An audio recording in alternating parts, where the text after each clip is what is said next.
بسم اللہ الرحمن الرحیم۔ السلام علیکم ناظرین، ہمارے یوٹیوب چینل اسلام کی دنیا میں خوش آمدید۔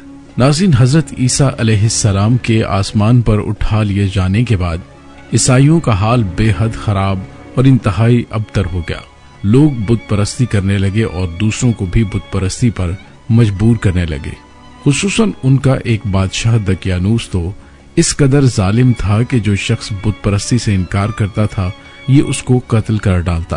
ناظرین، اصحاب کاف شہر افسوس کے شرفاء تھے جو کہ بادشاہ کے معزز درباری بھی تھے، مگر یہ لوگ صاحب ایمان اور بت پرستی سے انتہائی بیزار تھے۔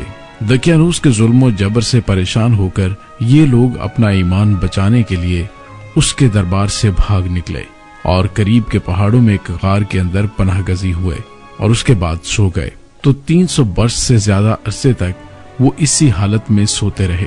دقیانوس نے جب ان لوگوں کو تلاش کروایا تو ان کو معلوم ہوا کہ یہ لوگ غار کے اندر ہیں، تو وہ بے حد ناراض ہوا۔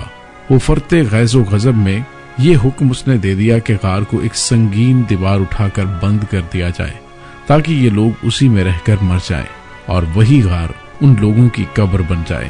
مگر دقیانوس نے جس شخص کے سپرد یہ کام کیا تھا وہ بڑا ہی نیک دل اور صاحب ایمان آدمی تھا۔ اس نے اصحاب کاف کے نام، ان کی تعداد اور ان کا پورا واقعہ ایک تختی پر لکھ کر تانبے کے صندوق کے اندر رکھ کر دیوار کی بنیاد میں رکھ دیا اور اسی طرح ایک تختی شاہی خزانہ میں بھی محفوظ کرا دی۔ کچھ دنوں کے بعد دقیانوس بادشاہ مر گیا اور سلطنتیں بدلتی رہیں، یہاں تک کہ ایک نیک دل اور انصاف پرور بادشاہ جس کا نام بیدروس تھا وہ تخت نشین ہوا، جس نے 68 سال تک بہت ہی شان و شوکت کے ساتھ حکومت کی۔ اس کے دور میں مذہبی فرقہ بندی شروع ہو گئی اور بعض لوگ مرنے کے بعد اٹھنے اور قیامت کا انکار کرنے لگے۔ قوم کا یہ حال دیکھ کر بادشاہ رنج و غم میں ڈوب گیا۔ وہ تنہائی میں ایک مکان کے اندر بند ہو کر خداوند قدوس کے دربار میں انتہائی بے قراری کے ساتھ گریہ وزاری کر کے دعائیں مانگنے لگا کہ اے اللہ عز و جل، کوئی ایسی نشانی ظاہر فرما دے تاکہ لوگوں کو مرنے کے بعد زندہ ہو کر اٹھنے اور قیامت کا یقین ہو جائے۔ تو ناظرین، بادشاہ کی یہ دعا قبول ہو گئی اور اچانک بکریوں کے ایک چرواہے نے اپنی بکریوں کو ٹھہرانے کے لیے اسی غار کو منتخب کیا اور دیوار کو گرا دیا۔ دیوار گرتے ہی لوگوں پر ایسی ہیبت اور دہشت سوار ہو گئی کہ دیوار گرانے والے پر لرزہ طاری ہو گیا اور وہ وہاں سے بھاگ گئے اور اصحاب کاف بحکم الہی اپنی نیند سے بیدار ہو کر اٹھ بیٹھے اور ایک دوسرے سے سلام و کلام میں مشغول ہو گئے۔ انہوں نے نماز بھی ادا کر لی۔ جب ان لوگوں کو بھوک لگی تو انہوں نے اپنے ایک ساتھی یملیخا سے کہا کہ تم بازار جا کر کچھ کھانا لاؤ اور انتہائی خاموشی سے یہ بھی معلوم کرو کہ دقیانوس ہم لوگوں کے بارے میں کیا ارادہ رکھتا ہے۔ یملیخا غار سے نکل کر بازار گئے اور یہ دیکھ کر حیران رہ گئے کہ شہر میں ہر طرف اسلام کا چرچا ہے، لوگ اعلانیہ حضرت عیسیٰ علیہ السلام کا کلمہ پڑھ رہے ہیں۔ یملیخا یہ منظر دیکھ کر محو حیرت ہو گئے کہ الہی یہ ماجرا کیا ہے کہ اس شہر میں تو ایمان اور اسلام کا نام لینا بھی جرم تھا، آج یہ انقلاب کہاں سے آ گیا اور کیوں کر؟ پھر ایک نان بائی کی دکان پر کھانا لینے گئے اور دقیانوسی زمانے کا روپیہ دکاندار کو دیا جس کا چلن بند ہو چکا تھا، بلکہ کوئی سکے کا دیکھنے والا بھی باقی نہیں رہا تھا۔ دکاندار کو شبہ ہوا کہ شاید اس شخص کو کوئی پرانا خزانہ مل گیا ہے، چنانچہ دکاندار نے ان کو حکام کے سپرد کیا اور حکام نے اس سے خزانے کے بارے میں پوچھ گچھ شروع کر دی اور کہا کہ بتاؤ خزانہ کہاں ہے؟ یملیخا نے کہا کوئی خزانہ نہیں ہے، یہ ہمارا ہی روپیہ ہے۔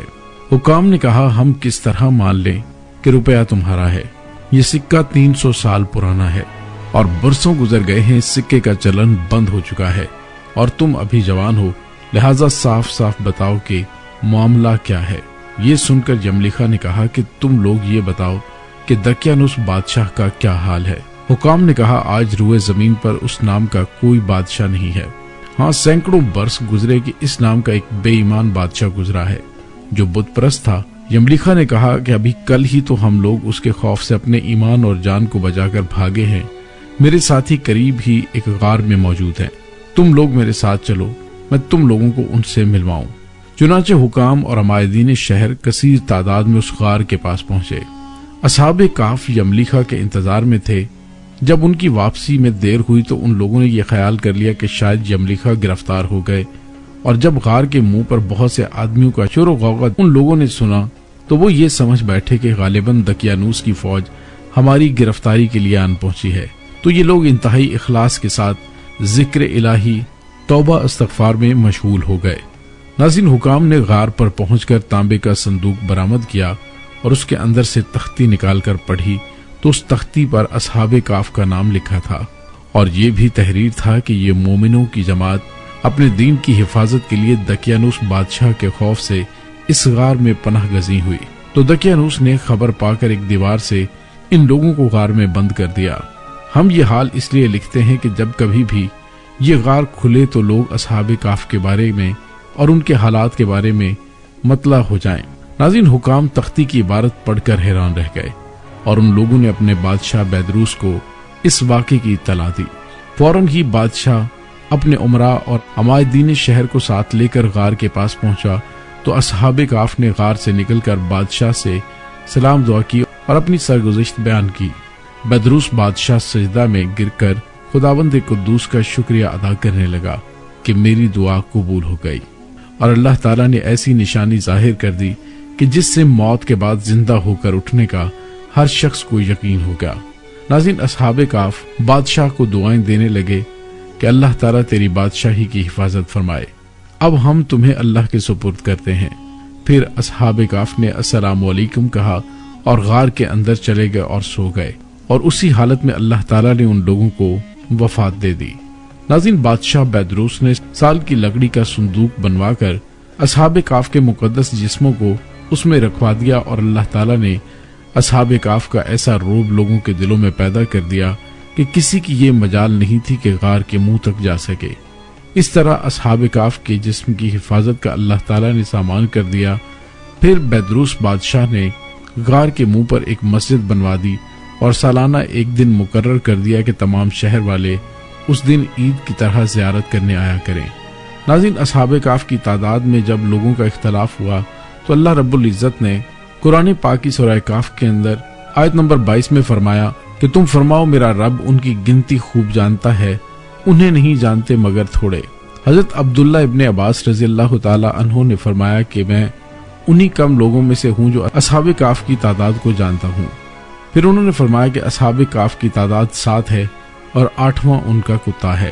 قرآن مجید میں اللہ رب العزت نے اصحاب کاف کا حال بیان فرماتے ہوئے ارشاد فرمایا، آیت نمبر 9 سے 13 تک، کیا تمہیں معلوم ہے کہ پہاڑ کی کھو اور جنگل کے کنارے والے ہماری ایک عجیب نشانی تھے؟ جب ان جوانوں نے غار میں پناہ لی پھر بولے، اے ہمارے رب، ہمیں اپنے پاس سے رحمت دے اور ہمارے کام میں ہمارے لیے راہیابی کے لیے سامان کر۔ تو ہم نے اس غار میں ان کے کانوں پر گنتی کے کئی سال تھپکا دیے۔ پھر ہم نے انہیں جگایا کہ دیکھیں 2 گروہوں میں کون ان کے ٹھہرنے کی مدت زیادہ ٹھیک بتاتا ہے۔ ہم ان کا ٹھیک ٹھاک حال تمہیں سنائیں۔ وہ جو کچھ تھے اپنے رب پر ایمان لائے اور ہم نے ان کو ہدایت پڑھائی۔ ناظرین، اس سے اگلی آیتوں میں اللہ رب العزت نے اصحاب کاف کا پورا حال بیان فرمایا، جس کا تذکرہ میں پہلے کر چکا ہوں۔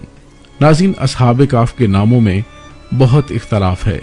حضرت علی علیہ السلام سے روایت ہے کہ ان کے نام یملیخہ، مشلینہ، مرنوش، دبرنوش، ساجنوس، شازنوش اور 7واں چرواہا تھا جو ان لوگوں کے ساتھ چل پڑا تھا۔